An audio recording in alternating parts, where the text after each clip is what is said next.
दुनिया की तमाम छोटी और बड़ी खबरों के लिए हमारे चैनल को सब्सक्राइब करना न भूलें और बेल का बटन ज़रूर दबाएं। तो गुजरात में जो है वो AIMIM ने दस्तक दे दी है। आपने देखा होगा कि पिछले दिनों हमने कुछ खबरें बताई थी कि बड़ौदा, सूरत, कई जगहों पर जो है वो इम्तियाज़ जलील साहब जो हैं, जो गुजरात के AIMIM के प्रभारी भी हैं और सांसद भी हैं। इसके अलावा काफ़ी लंबा इन्हें तजुर्बा पत्रकारिता का भी रहा है। तो आज जो है वो काफ़ी लोगों की मांग ये बताई जाती थी कि अहमदाबाद में क्यों नहीं आते हैं। तो इम्तियाज़ जलील साहब जो है वो AIMIM की तरफ से अहमदाबाद में भी आए, प्रेस कॉन्फ्रेंस भी हमने आपको दिखाई। हम बात करेंगे इम्तियाज़ जलील साहब से। इम्तियाज़ जलील साहब, सबसे पहले तो बहुत बहुत शुक्रिया कि आपने देश लाइव को वक्त दिया। इम्तियाज़ साहब, सबसे पहले जिस तरीके का जो माहौल बना हुआ है और गुजरात में ओवैसी साहब की जो एंट्री हुई है, बड़ा सवाल ये उठता है कि आखिरकार इतनी देर क्यों हुई यहाँ पर आने में। लंबी रेस के घोड़े हैं, ये बहुत फूक फूक के ख़त्म रखते हैं। और पहले एक ऐसी सोच थी कि ये मजलिस इत्तेहादुल मुस्लिमीन एक हैदराबाद की एक जमात है जो सिर्फ हैदराबाद के हद तक है करके। यकीनन हैदराबाद को मजबूत करने के बाद जब आगे का सफ़र शुरू हुआ तो हम महाराष्ट्र में आए। महाराष्ट्र में कामयाबी अल्हम्दुलिल्लाह मिली, चाहे वो म्यूनसिपल कॉरपोरेशन इलेक्शंस हो या असेंबली इलेक्शंस हो या अल्हम्दुलिल्लाह MP का इलेक्शन हो। तो लोग कहते थे कि मतलब ये जमात हैदराबाद के बाहर निकल नहीं सकती है, बाकी दूसरे शहरों में, दूसरे स्टेट्स में इनको कुछ कामयाबी नहीं मिलेगी। हम जब बिहार गए तो इसी तरह की बात हमारे ऊपर की गई है, अब ये आए हैं तो ये वोट काटेंगे, इनकी वजह से ये होगा। लेकिन अल्हम्दुलिल्लाह आवाम को अब एक बात समझ में आ गई है कि इस मुल्क के अंदर अगर सभी राजनीतिक पार्टियों को इलेक्शन लड़ने का अधिकार है तो मजलिस से इतनी सारी तकलीफ़ क्यों होती है कि मजलिस ने इलेक्शन नहीं लड़ना चाहिए करके। हम कोई NGO है, हम कोई सोशल वेलफेयर ऑर्गेनाइजेशन है, हम भी पॉलिटिकल पार्टी है, हम लड़ेंगे इलेक्शन। आए हैं अब गुजरात, हमको ऐसा लग रहा है अभी भी हम कई सारे राज्यों के अंदर नहीं गए हैं, हम धीरे धीरे कदम बढ़ा रहे हैं। और यकीनन जब कदम बढ़ा रहे हैं तो बड़ा सोच समझ के बढ़ा रहे हैं। और अब इलेक्शन सिर्फ लड़ने के लिए नहीं आ रहे हैं, इलेक्शन जीतने के लिए आ रहे हैं। जी जी। अच्छा, दूसरा, जिस तरीके से कांग्रेस पार्टी की तरफ से बार बार ये कहा जाता है, आपसे पहले मैंने यहाँ के कांग्रेस के एक MLA हैं, उनका मैंने इंटरव्यू किया और उनसे भी इस बारे में मैंने बात की, तो उन्होंने भी ये कहा कि गुजरात में क्यों आ रहे हैं ओवैसी साहब, यहाँ तो सिर्फ 9% यहाँ पर मुस्लिम वोट हैं, जहाँ मुस्लिम आबादी ज़्यादा है वहाँ पर जाके आप लड़ें। आप यहाँ पर आकर, कांग्रेस जो है वो एक सेक्युलर स्टेट मानती है गुजरात को। उनका कहना है कि जो सेक्युलर इमेज है कांग्रेस की, उसको जो है वो ठेस पहुँचेगी AIMIM से। देखिए, सबसे पहले तो मैं वो जो MLA साहब है कांग्रेस के जिन्होंने कहा है कि हम क्यों आ रहे हैं, मैं उनको एक भाई की हैसियत से एक राय देना चाहता हूँ कि डूबती हुई कश्ती में कोई सवार नहीं होता है। बिल्कुल। अगर सही मानों में अगर सियासत जानते हैं तो उस कश्ती से अभी उतर गए तो ज़्यादा बेहतर रहेगा उसमें, क्योंकि वो तो डूबने वाले हैं, आपको भी ले डूबेंगे। और पतंग जो है वो ऊपर ले जाएगी, पतंग इंशाल्लाह ऊपर जाएगी। यकीनन सेक्युलरिज्म जो है ये इसका ठेका लेके रखे है कांग्रेस वालों ने। आज आप मध्य प्रदेश देख लीजिएगा, राजस्थान देख लीजिएगा या गुजरात, खुद आपका गुजरात देख लीजिएगा, यही कांग्रेस के MLA साहब से पूछिएगा कि पहले कितने सीटें आपके आए थे और कितने MLAs आपके मुसलमानों के, दलितों के, आदिवासियों के, OBCs का वोट लिए सेक्युलरिज्म के नाम के ऊपर, किसकी गोद में जाकर बैठ गए बाद में, कितने MLAs हैं। अब ये उदाहरण हम करें तो सारा इल्ज़ाम हमारे ऊपर, उसमें आप कुछ भी करें वो सब जायज़ है उसमें। बिल्कुल। लेकिन इम्तियाज़, जिस तरीके से आपने यहाँ पर छोटू भाई वसावा के साथ में जो ऐलान किया, कहा यह जाता है कि छोटू भाई वसावा जो है वो BJP के हाथों में खेलते हैं, क्योंकि पिछले 2 ऐसे राज्यसभा के जो चुनाव रहे उसमें काफ़ी उनकी ऐसी चीज़ें थी जिसको लेकर काफ़ी सवाल उठे।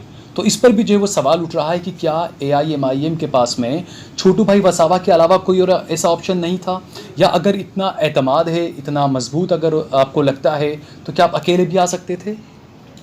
देखिए, एक बात मैं आपको साफ तरीके से बताना चाहता हूँ जी। मजलिस इत्तेहादुल मुस्लिमीन की छवि इस मुल्क के अंदर तमाम राजनीतिक पार्टियों ने कुछ इस तरह से बना दी थी कि बस उनका इतना बोलना बाकी रह गया था ये दहशतगर्द संगठन है, सिर्फ इतना बोलना बाकी रह गया था।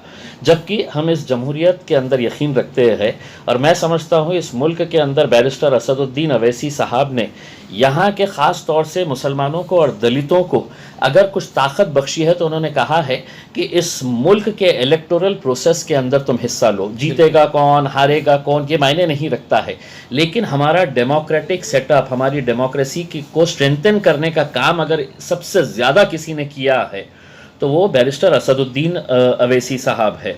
अब ये है कि आप सिर्फ छोटू भाई वसावा साहब का क्यों कह रहे हैं, हमारे ऊपर भी तो यही इल्ज़ाम और यही तोहमतें लगाई जाती है ना। लेकिन अब देखिए वो दौर गया जब आप कुछ बोलते थे तो लोग सुन लेते थे। आज सोशल मीडिया का दौर है साहब, अब कोई सुनने के लिए तैयार नहीं रहता है। देखिए जिस मुल्क में पूरे भारतीय जनता पार्टी की लहर चल रही थी, नरेंद्र मोदी साहब की लहर चल रही थी, वहीं महाराष्ट्र के औरंगाबाद में मजलिस का शिवसेना के एक 4 टाइम एमपी को हराकर जीत कर आती है। यानी कि आवाम बेवकूफ़ तो नहीं होगी ना, उसमें कुछ ना कुछ तो सोची होंगी। और मैं आपको साफ तरीके से बता दूं, मैं सिर्फ मुसलमानों के वोटों पर चुनकर नहीं आया हूँ। अनेक ऐसे मेरे हिंदू भाई हैं, हिंदू बहनें हैं, पढ़ा लिखा समाज है जिन्होंने जात धर्म और मज़हब नहीं देखा। उन्होंने कहा कि नहीं, हमने तो इस बंदे को आमदार की हैसियत से, विधायक की हैसियत से देखे हैं, हम इसी का साथ देंगे।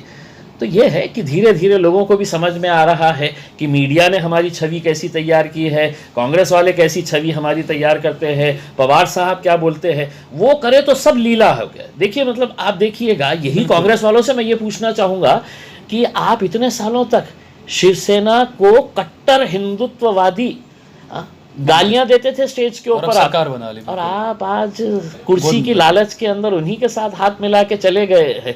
अगर हम जरा सा भी उनके साथ हाथ मिलाते हुए अगर किसी के साथ तस्वीर आ गई तो देखो ये कैसा है।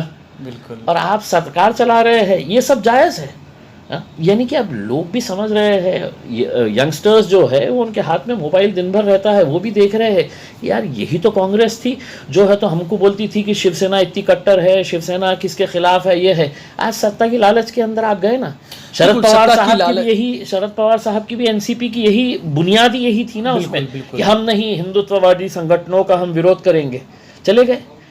उन्हीं का पोता अजीत पवार महाराष्ट्र के अंदर सुबह 5 बजे है तो गवर्नर को उठा के है तो अपनी हुकूमत बनाने के लिए चले थे। ये सब जायज़ है, और हम करें तो साहब नहीं, हम नहीं कर सकते हैं। अच्छा, दूसरा इम्तियाज़ भाई, जिस तरीके से ये एक तमगा जो लगा दिया था कि मुस्लिम पार्टी है IMIM, हालांकि जबकि इनके कई काउंसलर जो हैदराबाद के भी हैं, हिंदू हैं, दलित हैं, कई होते हैं, महाराष्ट्र में इलेक्शन लड़े, कई लोगों को टिकट दिया हिंदुओं को, लेकिन कांग्रेस की तरफ से आपने देखा, जैसे आपने जो बातें कही कांग्रेस की तरफ से कि वो जो करते हैं उसको सही मानते हैं।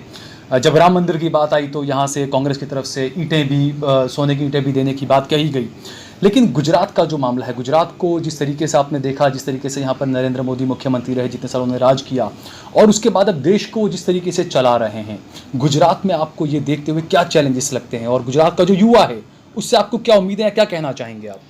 देखिए, आज ये बात सभी लोगों को समझनी चाहिए कि आज मजलिस इत्तेहादुल मुस्लिमीन के आने के ऊपर यहाँ के नौजवानों में, बुज़ुर्गों में, हमारी माँओं और बहनों के अंदर इतनी खुशी और इतना जोश और जज्बा क्यों है? अगर वो राजनीतिक पार्टियाँ जिन्हें पिछले 70 सालों से, हम तो नहीं आए थे कभी गुजरात में, तो हम आज कदम रखे हैं, लेकिन पिछले 70 सालों से कौन थे? अगर आप मुसलमानों के साथ इंसाफ करते, मुसलमानों को उनका हक़ अगर आप देते, मुसलमानों की सियासी ताकत आप तैयार करते, तो हमें जगह ही नहीं मिलती।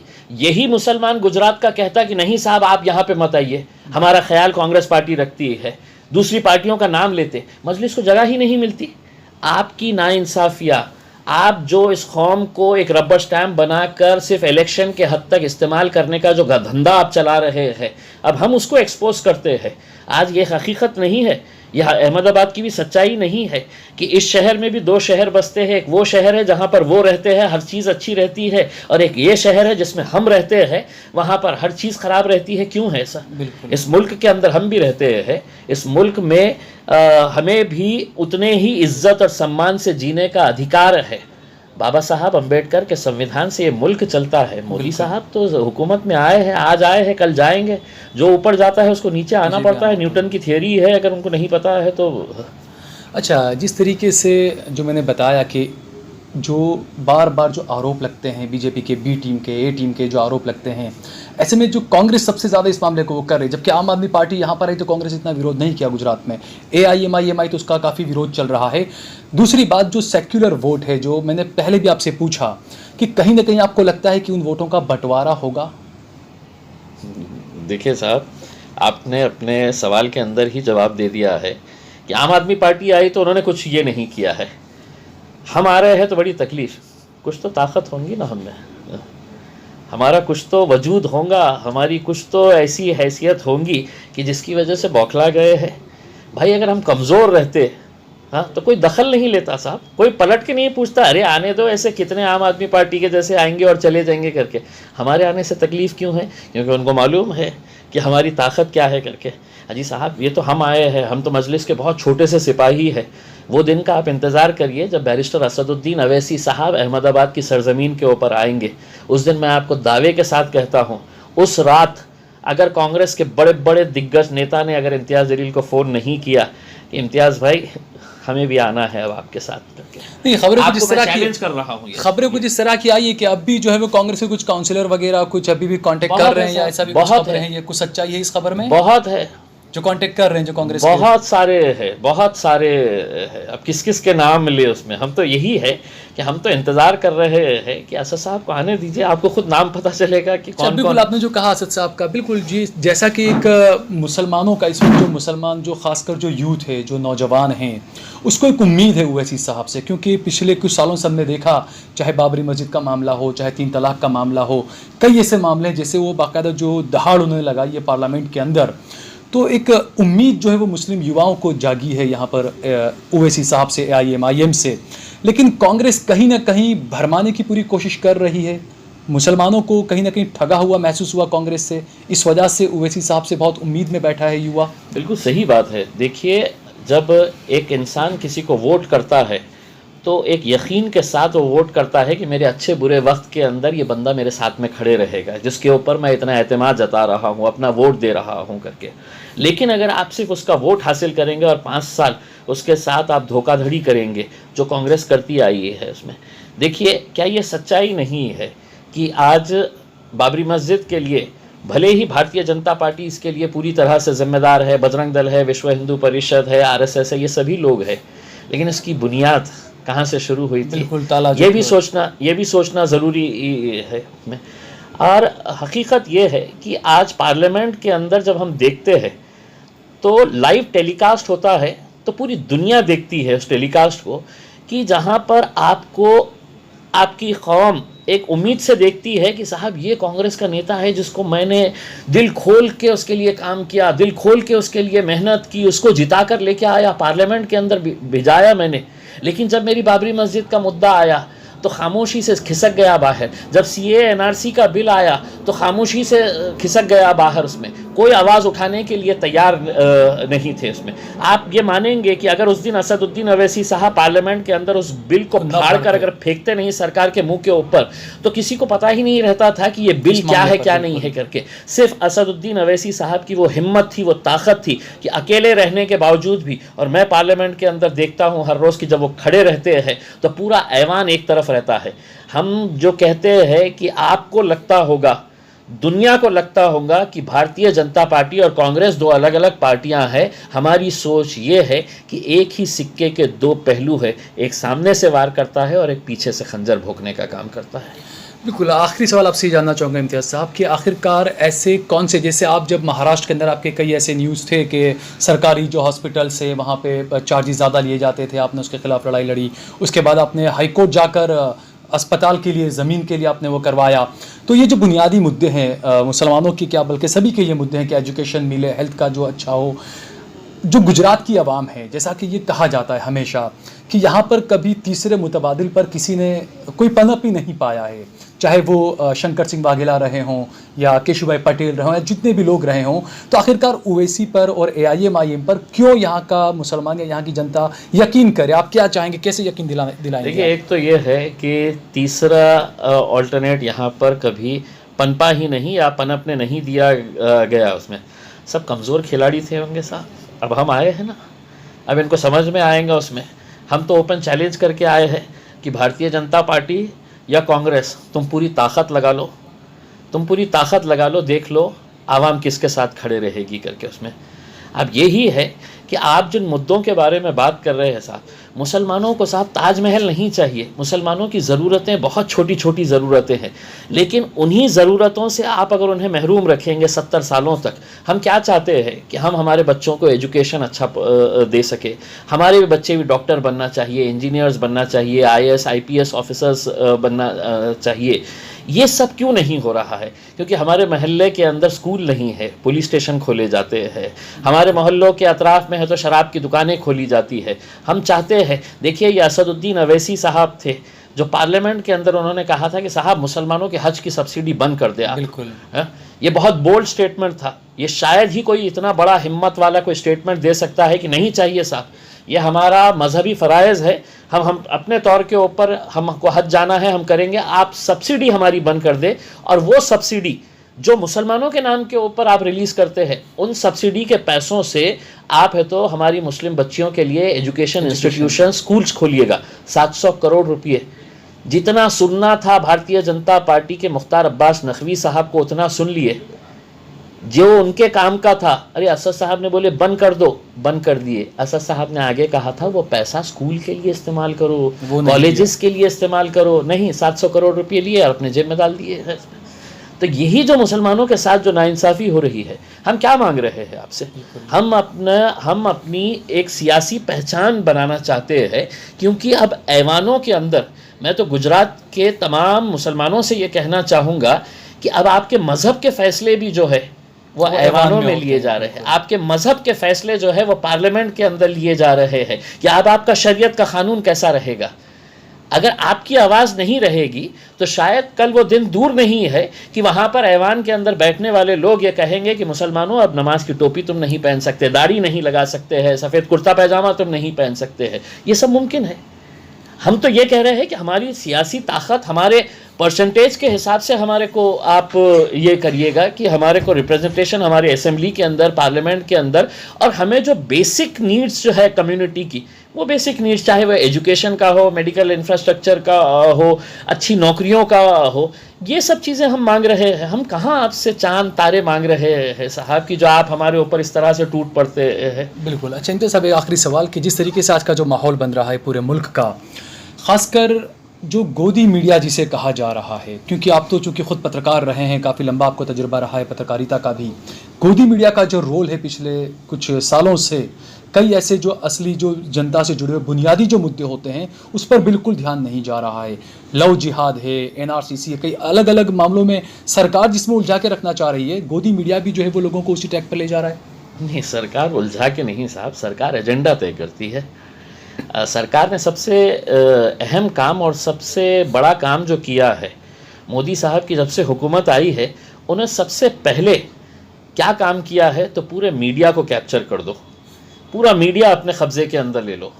तो आज उनके जितने भी करीब के लोग हैं वो पूरे है तो मीडिया के कंट्रोल करते हैं। पहले ये होता था कि उस मीडिया हाउस का एडिटर तय करता था कि कौन सी खबर जाएगी, कितनी जाएगी, कैसी जाएगी। अब बीजेपी का IT सेल डिक्लेयर करता है कि आज हम ये खबर रिलीज़ करने वाले हैं, रात में 9 बजे इसी के ऊपर बवाल किया जाए करके। तो ये पूरे जो देशभक्ति का हमारे को पाठ पढ़ाते हैं, अपने आप को बड़े दूध के धुले बताते हैं, ये कितने पैसों में बिकते हैं। ये तो मैं खुद जर्नलिज्म किया हुआ हूँ साहब, 24 साल पत्रकारिता मैंने किया हुआ हूँ, उसमें तो मुझे मालूम है कि ये जो ज्ञान देते हैं ना रात में 9 बजे, हाँ, ये दिन में कितने में बिकते हैं, ये सभी लोग जानते हैं। तो एजेंडा अब मीडिया हाउसेस नहीं तय करता है, बल्कि बीजेपी और RSS की एक टीम तैयार होती है और वो तय करती है कि अगर कोई ये कह रहा है कि पेट्रोल की कीमतें क्यों बढ़ गई है, तो बोलो नहीं मंदिर का इशू उठाएंगे। कोई कहेगा कि बेरोज़गारी क्यों बढ़ गई है, तो नहीं कुछ तो भी हिंदू मुस्लिम का विवाद तैयार कर डालेंगे। तो ये जो बातें हैं, जो मीडिया की जिम्मेदारी है कि साहब आप बेरोज़गारी बढ़ रही है, आज किसान आंदोलन कर रहा है, उसके बारे में नहीं, अपन करेंगे कुछ तो भी हिंदू मुसलमान का बना देंगे, मंदिर का कुछ तो भी इशू निकाल देंगे, ये शहर का नाम बदलने का है, ये सड़क का नाम बदलने का है, और उसके ऊपर पूरा देश का मीडिया चर्चा करते बैठता है। तो ये बड़े अफसोस की बात है, क्योंकि हमारा डेमोक्रेसी का एक बहुत अहम पिलर है साहब जर्नलिज्म, और जिस दिन जर्नलिज्म बिक गया तो उस दिन ये डेमोक्रेसी की एक बहुत बड़ी मजबूत जो एक दीवार थी, बुनियाद थी, वो बहुत कमज़ोर हो गई है, और ये बहुत अफसोस की बात है साहब। ये बहुत बहुत शुक्रिया इम्तियाज़ साहब। तो जिस तरीके से आपने देखा इंताज जलील साहब ने जो बातें कही गुजरात के जो उस पर पूरे चल रहे हैं अभी आईएमए के जो इलेक्शन लड़ने की जो बातें कही है, तो कहीं ना कहीं जो एक बड़ा मुस्लिम युवाओं को जो उम्मीद थी ओवैसी साहब से, क्योंकि कांग्रेस का, और बार बार ये सिर्फ ऐसा नहीं है कि आईएमआई की तरफ से कहा जाता है, बल्कि कई मुस्लिम नौजवान हैं वो भी, इनका भी यही कहना होता है कि कांग्रेस में जो नुमाइंदगी मिलनी चाहिए, कांग्रेस से जैसा उनको मिलना चाहिए वो नहीं मिला है। और यही एक सबसे बड़ी वजह है कि जो देश भर का जो युवा है वो कहीं ना कहीं AIMIM से बड़ी उम्मीद लगाकर बैठा हुआ है। आप देख रहे हैं देश लाइव, देश की आवाज